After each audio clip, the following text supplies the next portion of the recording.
Bueno, comenzando con la ayudantía número 6 del ejercicio 1, nos piden graficar la tensión BL, que solo sería una carga R.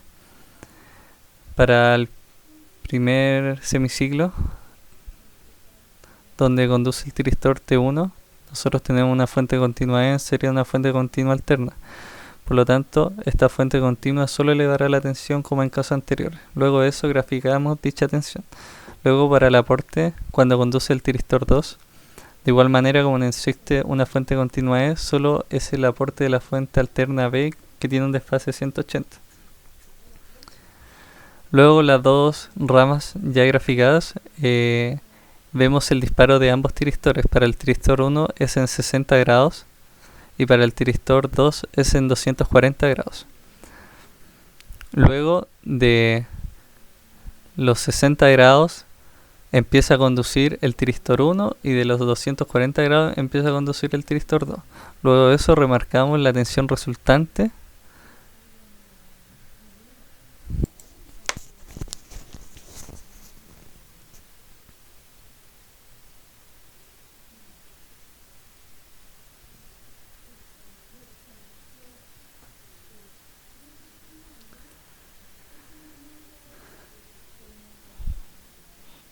Luego de esto tenemos la gráfica resultante de BL.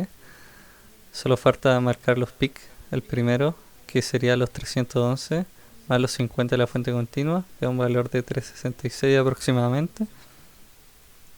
Y el segundo peak es solamente 311.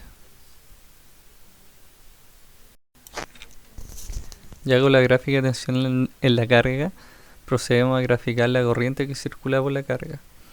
Como no existen inductancias de conmutación ni tampoco una inductancia en la carga, la corriente es imagen y semejanza de la tensión.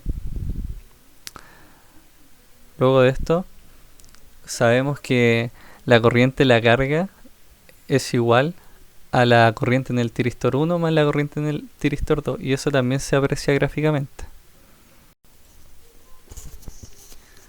Remarcamos la gráfica de corriente resultante para así luego poder decir que entre pi tercios y teta 1 entra en conducción el tiristor 1, ya que existe aporte de la fuente continua I y la fuente alterna B. Luego el pic de esta es la señal de tensión que existe en dicho intervalo partido de la resistencia.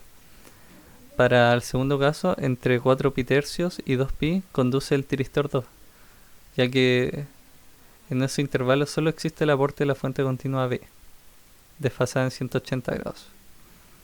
Luego tenemos la gráfica de corriente del tiristor 1 y tiristor 2.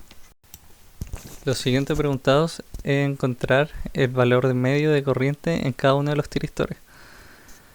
Por lo cual el gráfico que obtuvimos anteriormente nos sirve de mucha ayuda. Para eso primero hay que calcular el valor de teta 1, que es donde nuestra señal raíz de 2 por 220 seno omega t más 50 se intercepta con 0. Luego de igual manera que para casos anteriores despejamos el valor de omega t, que nos da un valor de menos 9.24 grados. Este valor es cuando nuestra señal se intercepta antes de los 0 grados, como se puede apreciar en el gráfico. Luego la distancia que hay entre los menos 9 y 0 es la misma distancia que hay entre pi y teta 1.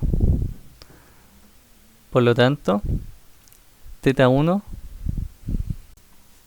tendrá un valor de 9.24 grados más los 180 grados, lo cual dará un valor de 189.24 grados, aproximadamente 3.8 radianes. Con el valor de teta 1 obtenido podemos obtener la corriente media en el tiristor 1 y tiristor 2. Para el tiristor 1 nosotros sabemos que este conduce entre pi tercios y teta 1, que es 3.303. Luego la función entre dichos intervalos es nuestra función de corriente, por lo tanto raíz de 2 por 220 seno omega t más los 50 dividido la resistencia. Bueno, como una integral sencilla, esta nos da un valor de 57.54 y lo dividimos en 2pi, para obtener el valor medio, dándonos 9.15 amperes como corriente media del tiristor 1. Para el tiristor 2, de igual manera, 1 sobre 2pi entre 4 pi tercios, que son los 240 grados, hasta los 2pi. Luego ponemos la función, que es f partido r, y nos da un valor de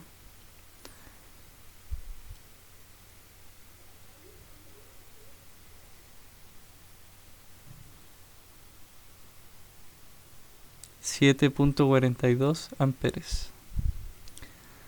Con estos dos podemos obtener la corriente media total, que sería la corriente media en el tiristor 1 más la corriente media en el tiristor 2, obteniendo una corriente media en la carga de 16.57 amperes. Con la corriente media total en la carga y mediante LKB nosotros podemos obtener el valor medio de tensión en la carga, que sería IL medio por la resistencia. Luego tenemos una tensión media de 165.7 volts. Para encontrar el rango de conducción del tiristor 2, nosotros graficamos cuando conduce el tiristor 1, que es de 60 grados hasta θ 1. Luego de eso graficamos la tensión que se vería reflejada al conducir el tiristor 2. Luego, para tener un buen análisis, nosotros encontraremos la intersección que se produce entre las dos funciones, que sería entre raíz de 2 por 220 por seno omega t más los 50, que son la fuente continua la que eleva esta tensión, y esa la igualamos a la segunda señal, que es donde conduce el tiristor 2, que sería raíz de 2 por 220 por seno omega t menos 180, ya que esta se encuentra desfasada en 180 de la primera.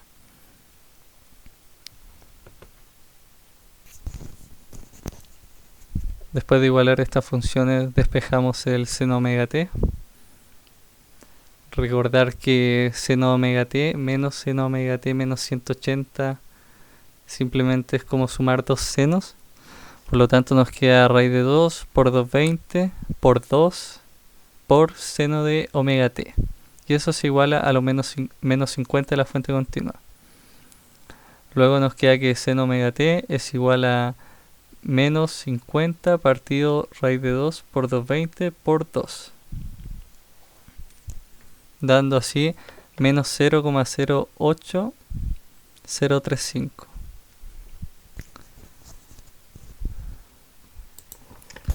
Acá hubo un problema, no se pudo ver el valor de omega t encontrado, pero dicho valor es menos 4.6 grados como se ve, y esa intersección ocurre antes de los 0 grados cuando se intercepta la primera señal con la segunda.